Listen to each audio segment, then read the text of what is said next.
យៈសុខាយៈខ្ញុំព្រះករុណាសូមបូ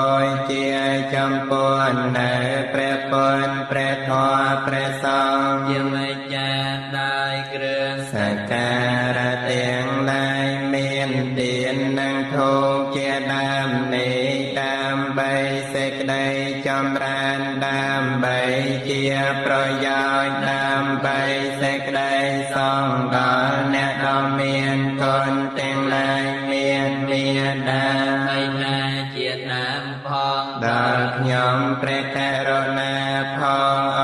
កាលជាអង្វែងទៅហងអ្នកមោតស្សៈភគវៈតោអរហតោស